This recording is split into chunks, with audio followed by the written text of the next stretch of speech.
லா தஹ்சன், கவலை கொள்ளாதீர். மீண்டும் சொல்கிறேன், லா தஹ்சன், கவலை கொள்ளாதீர்.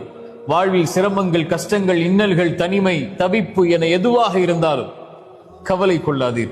ஏன் சொல்கிறேன் தெரியுமா? இறைமறைகள் நீங்கள் எங்கு எடுத்து படித்து பார்த்தாலும் இறைவனை சார்ந்து நம்பிக்கை கொள்ளக்கூடியவர்கள் கவலை அடைவார்கள் என்ற ஒரு வசனம் இல்லை.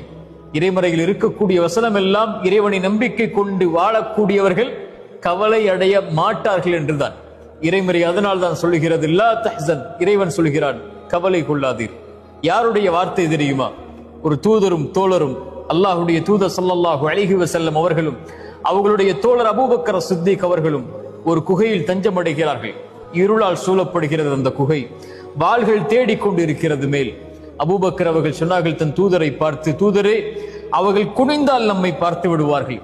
அபூபக்கரை பார்த்து இறை தூதர் சொன்னார்கள், மாதன்னுக்க பிஸ்னைனி யா அபூபக்கர், நாம் இருவர் என்றா எண்ணிக்கொண்டிருக்கிறீர், அல்லாஹு சாலிதுஹுமா, நம்மோடு மூன்றாம் அவராக இறைவன் இருக்கிறான். லா தஹ்சன், அதனால் சொல்கிறேன் அபூபக்கரே, கவலை கொள்ளாதீர், இறைவன் நம்மோடு இருக்கிறான்.